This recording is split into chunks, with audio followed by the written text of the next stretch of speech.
नमस्कार दोस्तों, आप सभी का स्वागत है फिर से एक बार ए टू जेड पोस्टल कोचिंग में। तो दोस्तों आज का जो ये वीडियो मैं बना रहा हूँ उसका टॉपिक रहने वाला है कि जब जीडीएस भाई हमारे एमटीएस बन जाएंगे तो उनको क्या-क्या फैसिलिटीज़ मिलेंगी और उनकी जो है क्या सैलरीज़ होने वाली हैं और क्या-क्या सुविधाएँ उनको मिलेंगी। और दोस्तों इस वीडियो में हम ये भी देखेंगे कि स सेवंथ पे कमीशन के अनुसार कितनी सैलरी बनती है और अगर 8th पे आता है उसी अनुमानित फैक्टर पे फिटमेंट फैक्टर पे तो आपकी सैलरी क्या बनेगी, ठीक? तो आप लोगों से रिक्वेस्ट है कि जो कि शुरुआत से लेकर के एंड तक बने रहिएगा ताकि सारे पॉइंट्स और सारे जो फैसिलिटीज़ हैं आपको पता चल सके कि क्या-क्या मिलने वाली है। क्योंकि दोस्तों क्या होता है कि ये जब आप एमटीएस बनते हैं तो आपको जो है कुछ-कुछ चीज़ें जो है आपको एप्लीकेशन देनी पड़ती है, यानी अप्लाई करनी पड़ती है। तो जिसकी जो मैं इन सब चीज़ों की जो मैंने लास्ट में उसकी चर्चा की है, तो इसलिए आप शुरू से लेकर के एंड तक बने रहिएगा। तो चलिए शुरू करते हैं। देखिए, सबसे पहले क्या होता है कि अभी ये है कि 8वां वेतन आयोग यानी 8th पे कमीशन एमटीएस वेतन विश्लेषण हम इसमें करने वाले हैं, ठीक? तो महत्वपूर्ण सूचना क्या है कि सरकार ने अभी तक 8वां वेतन आयोग 8th पे कमीशन और औपचारिक रूप से लागू नहीं किया है, ठीक? अभी किया नहीं है 8th पे कमीशन और ना ही इसके आधिकारिक वेतन बैंड जारी किए गए हैं। और आमतौर पर केंद्रीय वेतन आयोग हर 10 साल में होता है। जैसे 7वां वेतन आयोग 2016 में लागू हुआ था।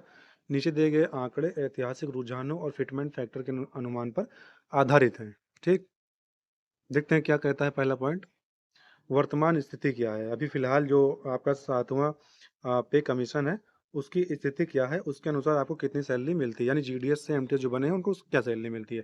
देखिए, जो जीडीएस ग्रामीण डाक सेवक से पदोन्नत होकर एमटीएस बनने पर कर्मचारी पे matrix level grade 1 grade pay 1800 जो है, आपके रहने वाला है, ठीक? उसी के अनुसार आपको सैलरी मिलती है। देखते हैं क्या-क्या है स्ट्रक्चर उसकी, सैलरी स्ट्रक्चर क्या-क्या है। 7th पे कमीशन के अनुसार है दोस्तों ये भी ना, अभी बाद में हम 8वां जो है पे कमीशन आने वाला है, उस पे हम उसमें भी जो है थोड़ा-सा कंपैरिज़न करेंगे, क्या हो जाएगा, क्या नहीं, ताकि आप थोड़ा-सा दोस्तों अंदर से क्या कहते हैं, उत्साहित फ़ील करें कि मेरी सैलरी इतनी हो जाएगी, हैं? देखिए शुरुआती जो आपका बेसिक पे होता है, वो आपका 18,000 प्रति माह होता है, ठीक? और महँगाई भत्ता आपका डीए लगता है, जो हमेशा जो है जुलाई और जनवरी में इसका जो है क्या कहते हैं रिवाइज़ होता रहता है और परिवहन भत्ता भी आपको इसमें मिलता है करीब 1350 रुपए के आसपास प्लस डीए साथ में इसका भी मिलता है, ठीक? मकान का किराया आपको भी मिलता है इन हैंड। एचआरए आपका जो है शहरों के ऊपर डिपेंड करता है कि किस टाइप का शहर है। एक्स, वाई, जेड शहर होते हैं। एक्स पे 30% और वाई पे 20% और जेड पे आपको 10% जो है आपका मकान किराया भत्ता होता है। कटौती कुछ होती है जैसे कि आपका एनपीएस कट जाएगा और सीजीएचएस इत्यादि जो है आपके जो है कटौतियाँ डिडक्शंस होते हैं। और अनुमानित आपको क्या मिलता है इन हैंड सैलरी? अभी फ़िलहाल में 26,000 से 30,000 प्रति माह मिलता है आपको दोस्तों। ये आपका 7th पे के अनुसार हमने बताया है, ठीक? अब 8वां जो वेतन आयोग आएगा उसके बारे में देखते हैं क्या-क्या जो है उसमें आपके चेंजेज़ रहने वाले हैं, क्या अनुमान लगाया जा रहा है। देखिए, यदि ऐतिहासिक जो अभी हिस्टोरिकल यानी पहले जो फिटमेंट फैक्टर आए हैं 2.57 से 2.86 के बीच रहता है। इसी के बीच में रहता है यूजुअली जो पिछला अभी रिसेंटली आया हुआ है 7 पे कमीशन 6 पे कमीशन ना, उसमें जो फिटमेंट फैक्टर रहता है वो आपका 2.57 से 2.86 के बीच में रहता है। तो बेसिक पे कुल वेतन से निम्नलिखित बदलाव संभावित हैं। हम लोग मान लेते हैं कि जो 8th पे कमीशन आएगा उसमें भी इसी प्रकार से जो है फिटमेंट फैक्टर रहने वाला है। देखिए जो आपका वेतन घटक है यानी सैलरी कंपोनेंट क्या है बेसिक पे 18,000 प्रति माह से 7th पे कमीशन के अनुसार है ये वाला जो कॉलम है आपका ये वाला, ये 7th पे कमीशन के अनुसार और जो ये वाला कॉलम है ये 8th पे कमीशन के अनुसार रहने वाला है। तो ये हम डिस्कस कर लेते हैं। देखिए शुरुआती जो है आपका बेसिक पे क्या है 18,000 प्रति माह। इसमें आपको डीए मिलता है यानी महंगाई भत्ता 50% वर्तमान दर जो अभी लग रही है उससे थोड़ा ज़्यादा ही हो गया है अभी, ये मिलता है। और एचआरए एनटीए मिलता है मौजूदा दरों के अनुसार, उस समय जो रेट रहता है उसी के अनुसार आपको एचआरए और टीए भी मिलता है। तो आपको जो अनुमानित इन हैंड सैलरी कितनी मिल जाती है सब कटा के आपको जो एमटीएस भाई को 26,000 से 30,000 के बीच में मिलती है सैलरी अभी इन हैंड, ठीक? ये आपका 7वां वेतन आयोग के अनुसार हुआ, जो कि वर्तमान में लागू है। अभी मैं इसको 8वां वेतन आयोग से कंपेरिजन करता हूँ, और जो कि संभावित है ना दोस्तों, नहीं संभावित है, यानी अभी ये आया नहीं है, आने वाले समय में ऐसा हो सकता है। देखिए क्या होगा अगर फिटमेंट फैक्टर इसके बीच रहता है, तो आपकी जो सैलरी हाइक होने वाली है बेसिक पे दोस्तों ना, इस पे एचआरए डी अलग से लगेगा, ये आपका 34,000 से 45,000 रुपये के बीच में रहने वाला है, अनुमानित है दोस्तों ये ना। और शुरुआती जो आपका क्या कहते हैं डीए रहेगा वो रीसेट कर दिया जाएगा, जो कि 0% हो जाएगा। उसके बाद नए एचआरए टीए ये नए नियमों के अनुसार रिवाइज किए जाएंगे, ठीक। आ, कुल मिलाकर आपको इन हैंड जो अनुमानित सैलरी मिलने वाली है वो 40,000 से 50,000 रुपये प्रति माह मिलेगी, ठीक। जो जीडीएस भाई एमटीएस बनेंगे, तो आप लोग दोस्तों खुश हो जाइए, क्योंकि आप लोग अभी इस झंझट से निकलने वाले हैं, जो जीडीएस की झंझट होती है। आपको एमटीएस की सैलरी अच्छी खासी मिल जाएगी, जिससे आपको जो है थोड़ा सा एक वो भी लगेगा कि हाँ मैं थोड़ा सा प्रेस्टिजियस जॉब करने लगा हूँ, जीडीएस से तो बेहतर ही है ना। ठीक है, अगला जो है आपका थर्ड जो है आपका क्या है, थर्ड पॉइंट आपका इसके बारे में डिस्कस कर लेते हैं। देखिए बेसिक पे को प्रभावित करने वाले जो प्रमुख कारक होते हैं उसके बारे में देख लेते हैं, क्या प्रमुख कारक होते हैं जो बेसिक पे को प्रभावित करते हैं, कि कम होगा ज़्यादा होगा ना, किस पे डिपेंड करता है। देखिए वेतन आयोग द्वारा नया मूल वेतन तय करते समय निम्नलिखित आर्थिक और प्रशासनिक घटकों का आकलन किया जाता है। वो क्या क्या है, नंबर एक आपका पॉइंट है फिटमेंट फैक्टर, है ना, जो कि आपका प्राइमरी फैक्टर है, प्राथमिक घटक है। क्या है यह, वह गुणांक होता है मल्टीप्लायर, इज दैट मल्टीप्लायर जिससे पुराने बेसिक पे को गुणा करके नया बेसिक पे निकाला जाता है। उदाहरण के लिए कि 7वां वेतन आयोग में 2.57 फिटमेंट फैक्टर लागू हुआ था, है ना, किया गया था। जैसे कि 7,000 आपका उस समय बेसिक पे था, सिक्स पे कमीशन के अनुसार, उसमें जो है 2.57 से इसको मल्टीप्लाई करके 18,000 बेसिक पे बना दिया गया था। अभी देखते हैं कि जो आठवां सीपीसी में यदि 2.86 होता है, तो शुरुआती वेतन में भारी वृद्धि होने की जो है कि संभावना व्यक्त की जा रही है, ठीक। दूसरा आपको जो पॉइंट है वो क्या है, न्यूनतम जीवन यापन लागत, यानी आपका जो है इकलौता एक्वायर्ड फार्मूला होता है। इसमें क्या ये होता है कि जैसे कि जो भोजन ना, कैलोरी आवश्यकता, वस्त्र मकान किराया, यानी बेसिक ज़रूरत जैसे कि आप जानते होंगे कि रोटी कपड़ा और मकान कुल मिला के ना, ईंधन, बच्चों की शिक्षा, है ना, और स्वास्थ्य सेवाओं की न्यूनतम लागत के आधार पर न्यूनतम जीवन यापन मिनिमम लिविंग वेजेस यानी स्टैंडर्ड, इस पे निर्धारित किया जाता है आपका फिटमेंट फैक्टर, ठीक। तीसरा पॉइंट आपका क्या है, उस समय की मुद्रास्फीति यानी महंगाई, और उपभोक्ता मूल्य सूचकांक यानी कंज्यूमर प्राइस इंडेक्स है ना, उस पर डिपेंड करता है। क्या होता है इसमें, जो औद्योगिक श्रमिकों के उपभोक्ता मूल्य सूचकांक, consumer price index for industrial workers के आधार पर महंगाई में हुई कुल वृद्धि को ध्यान में रखा जाता है। जब डीए 50% या उससे अधिक हो जाता है, तो नए बेसिक पे में इसे समाहित करने की मांग उठने लगती है। तो ये हमारा जो थर्ड पॉइंट है यही कहने वाला है कि जैसे महंगाई बढ़ गई, अब जब महंगाई 50% हो जाती है, तब जो है इसको ये कहा जाता है कि इस महंगाई जो डीए है उसको अपने बेसिक पे में मर्ज कर किया जाए। तो यही मांग उठती है, इसमें यही पॉइंट जो है इस पॉइंट में यही चर्चा है। चौथा क्या है, चौथे में आप देख लीजिए क्या है, चौथे में कि प्रतिवर्ष मिलने वाले 3% की नियमित वेतन वृद्धि कर्मचारी की बेसिक पे को समय के साथ बढ़ाती है। नए पे मैट्रिक्स पे इस बात का ध्यान रखा जाता है कि स्टैग्नेशन ना हो और पदानुक्रम में नियमित वृद्धि बनी रहे। देखिए जो आपका 3% जो है हर साल इंक्रीमेंट लगता है, वो साल में 2 बार लगता है। लेकिन क्या है कि प्रत्येक कर्मचारी के उसमें जो है एक ही बार लगेगा, साल में इसकी डेट 2 बार है, यानी एक जनवरी है, जनवरी में लगता है, और आपका दूसरा जो है ये आपका जुलाई में लगता है ना। मैं इसको अच्छे से समझा देता हूँ कैसे क्या इसका सिस्टम है। जैसे देखिए लगेगा एक ही बार, प्रत्येक कर्मचारी में एक ही बार लगेगा। जैसे किसी किसी के जनवरी में लग जाता है, और किसी किसी के जुलाई में लग जाता है ना। तो सपोज जैसे मान लीजिए अभी आपकी ज्वाइनिंग, जैसे जीडीएस भाई जैसे मान लीजिए उन्होंने क्या किया कि जनवरी के जनवरी के बाद उन्होंने जो है ज्वाइनिंग की अपनी, तो जब जनवरी के बाद की जॉइनिंग, तो उनके शुरुआती जो महीने आने वाले हैं वो जुलाई ही तो आएगी, क्योंकि जनवरी के बाद किए हैं, है ना? जुलाई आएगी। अब ये जुलाई सपोज़ मान लीजिए, मैं एग्ज़ाम्पल समझाता हूँ। सपोज़ जैसे मान लीजिए एक जीडीएस भाई हमारा है कोई, उसने जो है 24 फरवरी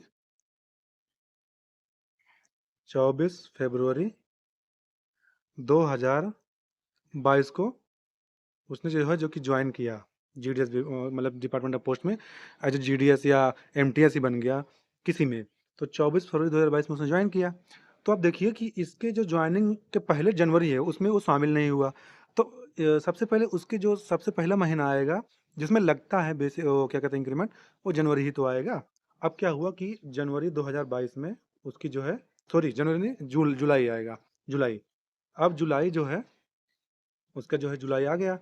अब जुलाई जॉइनिंग की है उसने 24 फरवरी को, लेकिन उसकी जुलाई से काउंटिंग होगी। और जुलाई से लेके जो नेक्स्ट जुलाई है, जैसे मान लीजिए 22 में ज्वाइन किया था, तो 22 जुलाई 22 से लेकर के जुलाई 2023 में, अब उसके जुलाई 2023 में जो है उसका इंक्रीमेंट लगेगा। ठीक, इंक्रीमेंट जो 3% लगता है वो जुलाई में लगेगा ना। अब ये हो गया पहला केस। दूसरा केस क्या है कि मान लीजिए वो जीडीएस भाई हमारा जो है उसने दिसंबर में ज्वाइन कर लिया, सपोज दिसंबर मंथ में 2022 में ही ज्वाइन किया, है ना। अब देखिए उसके जो शुरुआती, जब वो जॉब शुरू करेगा तो उसके शुरुआती में सबसे पहले जनवरी आएगी। तो ये जो जनवरी आई है 23 वाली, है ना, अब 23 जनवरी आएगी, 22 में ज्वाइन किया, 23 तो आएगी, 23 वाली। ये पूरा घूमेगा एक सर्कल, पूरा मतलब ये इसका सर्कुलेट होगा सर्कल, जनवरी 2024 में उसका जो है इंक्रीमेंट लगेगा। तो आई थिंक मुझे ऐसा लग रहा है कि आप लोगों को ये पॉइंट्स अच्छे से समझ में आ गया। तो इस पॉइंट में जो आपका इसी के बारे में डिस्कस किया गया था, ये आपका एनुअल इंक्रीमेंट स्ट्रक्चर ना, इसी के बारे में जो आपको डिस्कस किया गया है। चौथा पॉइंट आपका क्या है, पांचवा, सॉरी पांचवा, पांचवा पॉइंट क्या है कि राजकोषीय स्थिति और सरकारी बजट, यानी फिजिकल एंड इकोनॉमिक फैक्टर्स। तो जैसे केंद्र सरकार क्या करती है, केंद्र सरकार की वित्तीय क्षमता देश की जीडीपी वृद्धि दर और बजट आवंटन का नया बेसिक पे तय करने में बड़ा योगदान होता है, ताकि सरकारी खजाने पर अत्यधिक बोझ न पड़े। ये आपका पांचवा पॉइंट, सारे फैक्टर्स हो गए, हमने डिस्कस कर लिया। और इसी पांचों फैक्टर्स पे डिपेंड करता है कि आपका फिटमेंट फैक्टर कितना रहेगा। अगर फिटमेंट फैक्टर ज़्यादा है तो आपकी बेसिक पे अच्छी खासी हो जाएगी, क्योंकि जो पुरानी वाली बेसिक पे होती है उसी पे जो है इसको मल्टीप्लाई किया जाता है ना, उसी पे मल्टीप्लाई, सॉरी एक मिनट, उसी पे जो है मल्टीप्लाई किया जाता है फिटमेंट फैक्टर। ठीक, तो आपका बेसिक पे अच्छा खासा हो जाएगा। देखिए ये हमने डिस्कस कर लिया सेवन्थ पे कमीशन के बारे में और एट्थ पे कमीशन के बारे में, और दोनों में कंपेरिजन कर लिया कितनी बेसिक मतलब सैलरी बढ़ेगी, डीए की बात कर लिया। अब आते हैं कि जीडीएस से एमटीएस जब आप बन जाएंगे तो क्या क्या फैसिलिटीज़ मिलेंगी। देखिए दोस्तों, इसका मैं नेक्स्ट वीडियो बनाऊंगा, जो कि आपका मे भी कल आए वो वीडियो, लेकिन संक्षेप में, यानी थोड़ा सा छोटे उसमें संक्षेप में, यानी संक्षिप्त में मैं इसमें डिस्कस कर लेता हूँ थोड़ा बहुत क्या क्या आपको फ़ायदे मिलने वाले हैं। देखिए सबसे पहले क्या फ़ायदा है कि नियमित केंद्रीय कर्मचारी का दर्जा मिलेगा दोस्तों आप सभी को ना। अभी आप जीडीएस हैं, जो कि ग्रामीण डाक सेवक के रूप में अनुबंध हैं, कैजुअल व्यवस्था मानी जाती है इसे, कॉन्ट्रेक्चुअल नहीं है। और ना ये डिपार्टमेंटल है, ये ईडी है, एक्स्ट्रा एक्स्ट्रा डिपार्टमेंटल ना। तो इसे डिपार्टमेंटल परीक्षा या सीनियरिटी द्वारा एमटीएस बनने पर आपको पूर्णतः नियमित कर्मचारी का दर्जा मिलेगा। यहाँ पे आपको ना जो दोस्तों ये वाला इमोजी है, ये वाला, ये हंसी वाला ना दोस्तों, ये आपको मिलने वाला है इसमें, इस वाले पॉइंट से। इसलिए आप लोग यहीं से खुश हो जाइए, जिसका नंबर जो है बहुत अच्छा है, जिसको ऐसा लग रहा है कि उसका होने वाला है इसमें। ठीक, फिर उसके बाद क्या है कि देखिए सबसे पहले क्या होती है, सुरक्षित पेंशन। सॉरी पेंशन तो अब खत्म हो गई है, लेकिन दोस्तों सामाजिक सुरक्षा जो आपकी है, पेंशन अभी वो वाली खत्म हो गई है, लेकिन एनपीएस के रूप में एक पेंशन चलती है, ये आपकी जो है सुरक्षित रहेगी। और ग्रेचुइटी आपको मिलेगी, और सेवानिवृत्ति लाभ में जो है आपको बढ़िया फायदा मिलेगा, है ना। उसके बाद इसके बावजूद जो आपको है चिकित्सा सुविधा मिलेगी अच्छी, CGHS central government health scheme के तहत स्वयं को और परिवार के लिए कैशलेस इलाज मिलेगा, है ना। उसके बाद देखिए आगे क्या है, आपके करियर के बारे में भी पॉजिटिव चीज़ें हैं, करियर ग्रोथ होगी, और पदोन्नति जल्दी-जल्दी होगी ना, मतलब जैसे जल्दी-जल्दी इन द सेंस कि भाई आगे चल के कैटेगरी बन जाती है ना, तो आप कैटेगरी जल्दी कैटेगरी ए, कैटेगरी बी में शामिल हो जाएँगे। इससे आपको है जो है कि पोस्टमैन बनने में, मेल गार्ड, पोस्टल असिस्टेंट जैसे उच्च पदों के लिए विभागीय परीक्षा एलजीओ एग्ज़ाम देने के अवसर मिलेंगे और इसमें आपको बाकायदा प्रायोरिटी भी मिलने लगेगी ना, प्रायोरिटी भी मिलने लगेगी। और देखिए, इसके अलावा आपको अन्य भत्ते जिसमें आपका बाल शिक्षा भत्ता, सीए, चिल्ड्रन अलाउंस आपने सुना होगा ना, children education allowance, Diwali bonus तो अभी भी मिलता है लेकिन उसमें भी मिलेगा, और एलटीसी लीव ट्रैवल कंसेशन मिलेगा आपको ना। ये दोस्तों हमारे एसपीएम साहब इसको पास कराते हैं, मैं देखता रहता हूँ ऐसे बगल में बैठ के, तो मेरे मन में भी जो है ख्याल आता है कि यार काश मैं भी जब आगे बढ़ जाऊँगा तो जो है मैं भी ऐसे ही पास कराऊँगा इसको ना, कि आपको जो है ये पैसा मिलेगा तो आप कहीं जाके टूर पे जाएँगे, है ना?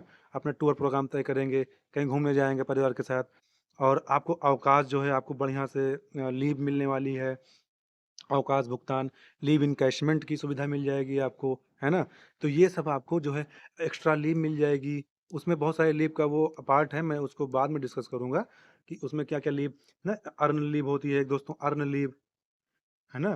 कैज़ुअल लीव, और 180 डे का वैसे लीव रहता है, अगर आप इसको नहीं लेते हैं, तो आपके जो है बाद में ये इन कैश हो जाएगा, मतलब इसका पैसा मिलेगा आपको दोस्तों ना। तो ये सब सुविधाएँ आपको मिलने वाली है। तो देखिए दोस्तों, ये हमारे जो पूरा वीडियो था जो उसी के बारे में था कि क्या-क्या जो है आपको लाभ मिलने वाला है। जब आप जीडीएस एमटीएस बन जाएँगे, जो एमटीएस भाई हैं उनसे आप पूछिएगा, उनको ये सब सारी सुविधाएँ मिलती होंगी। देखिए दोस्तों, कोई-कोई एमटीएस जो भाई हैं उनको अभी कुछ चीज़ें मालूम नहीं है ना, इसीलिए मैं कह रहा था आप जो है वीडियो के एंड तक बने रहिएगा, क्योंकि अगर मैंने सारी चीज़ें जो है लास्ट में ही डिस्कस की हैं, जैसे ये हो गया। अभी ये सब चीज़ें कुछ लोगों को मालूम नहीं है ना, तो वो पास नहीं करा पाते हैं, तो अपना पैसा आप पास कराइए, पूरा आप उसके हकदार हैं, आप उसको यूज़ करिए, है ना? इसीलिए जो है मैंने सोचा कि एक वीडियो बना देते हैं कि जो भाई रिज़ल्ट तो आएगा ही आएगा, कुछ लोग तो होंगे सेलेक्ट, तो कम से कम उन लोगों को फ़ायदा हो जाए। और देखिए दोस्तों, ये अभी ये फर्स्ट वीडियो, अभी सेकंड वीडियो में आपको पूरी जो है डिटेल आपको बताएँगे कि क्या-क्या सुविधाएँ आपको जो है मिलने वाली हैं, आगे चल कर के। तो बस आज के लिए इतना ही, लेकिन उससे पहले दोस्तों अगर वीडियो आपको अच्छा लगा हो तो लाइक कर दीजिए और शेयर कर दीजिएगा।